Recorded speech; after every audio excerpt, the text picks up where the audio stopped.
జూబ్లీహిల్స్ ప్రజల సమస్యలు పరిష్కారం కావాలంటే ఉప ఎన్నికలో కాంగ్రెస్ గెలవాలని అన్నారు ఏఐసీసీ ఇన్ఛార్జ్ మీనాక్షి నటరాజన్. కార్యకర్తలు చివరి ఓటు పడే వరకు కూడా కష్టపడాలని అన్నారు. రాష్ట్రంలో బీఆర్ఎస్ శకం ముగిసిందన్నారు నేతలు. ప్రజలకు కావాల్సింది సెంటిమెంట్ కాదు, డెవలప్మెంట్ అని తెలిపారు. జూబ్లీహిల్స్ లో 2 నెలల్లో 40 కోట్ల అభివృద్ధి పనులు చేశామని అన్నారు నేతలు. ఇక రేపు నామినేషన్ వేయనున్నారు అభ్యర్థి నవీన్ కుమార్ యాదవ్.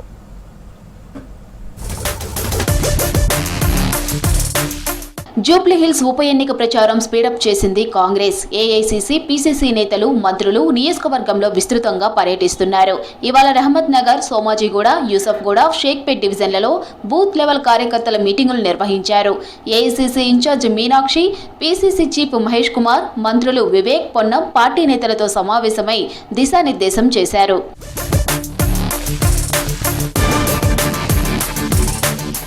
జూబ్లీహిల్స్ లో ఓడినా గెలిచినా రాష్ట్రంలో ప్రభుత్వం మారదన్నారు ఏఐసీసీ ఇన్ఛార్జ్ మీనాక్షి నటరాజన్. కానీ ఇక్కడ ప్రజల సమస్యలు పరిష్కారం కావాలంటే కాంగ్రెసే గెలవాలని చెప్పారు.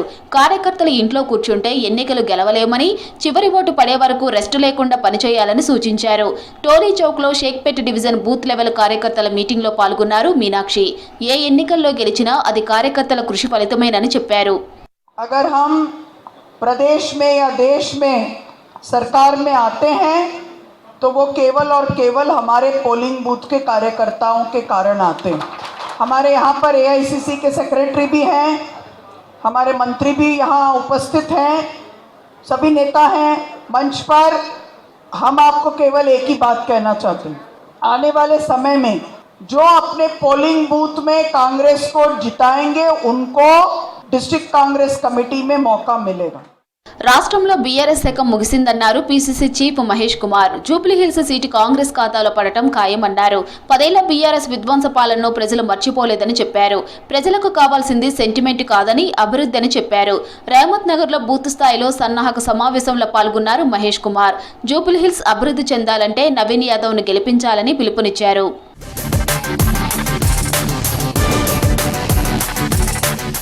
జూబ్లీహిల్స్ లో నవీన్ యాదవ్ ను భారీ మెజారిటీతో గెలిపించుకోవాలన్నారు మంత్రి వివేక్ వెంకటస్వామి. జూబ్లీహిల్స్ లో 2 నెలల వ్యవధిలోనే 40 కోట్ల అభివృద్ధి పనులు చేశామన్నారు. 20,000 ఎకరాలు దోచుకున్న కేసీఆర్ కుటుంబం 10 ఏళ్ల పాటు దందాలకు పాల్పడిందని ఆరోపించారు. యూసఫ్గూడలో బూత్ లెవెల్ సమావేశంలో పాల్గొన్నారు మంత్రి వివేక్. టీవీలో కూర్చొని మాట్లాడటం కేటీఆర్ కు ఫ్యాషన్ అయిందని విమర్శించారు. ఈ 2 నెలల మనం గల్లీలో ఎట్లా పనిచేస్తాం, ఎవరెవరు ఏమేమి అడిగిండ్రో అన్నీ కూడా శాంక్షన్ కావడం జరిగింది. 40 కోట్ల కన్నా ఎక్కువ పనులు 2 నెలలు అయింది అంటే మీరు నిజంగా అర్థం చేసుకోవాలి ఎంత మంచిగా మనం అందరం పనిచేస్తాం. कैसा था रोड का कंडीशन, ड्रेनेज का कंडीशन कैसा था, आप लोग सब देखे. लेकिन अपन जो मेहनत किए ये 2 महीने में हर एक जगह अच्छा काम होते हुए पब्लिक को खुश किए. अभी बहुत स्ट्रांग हो गया. తెలంగాణలో అమలవుతున్న పథకాలు దేశానికి ఆదర్శంగా నిలిచాయన్నారు మంత్రి Ponnam Prabhakar. Free bus, subsidy current, సన్నబియ్యం వంటి పథకాలు ఏ రాష్ట్రంలోనూ లేవని చెప్పారు. జూబ్లీహిల్స్ లో 150 కోట్లతో అభివృద్ధి పనులు చేపట్టామన్నారు కాంగ్రెస్ అభ్యర్థి Naveen Yadav. Shaikpet division booth level కార్యకర్తల మీటింగ్ లో పాల్గొన్నారు నేతలు. కాంగ్రెస్ తోనే అభివృద్ధి సాధ్యమని చెప్పారు. జూబ్లీహిల్స్ से जो शेखपेट का डिवीजन के बूथ का संभालने वाला कांग्रेस का फैमिली मेंबर है आप सब लोग, क्योंकि उम्मीदवार एक है, डिवीजन 7 है, 407 पोलिंग स्टेशन है.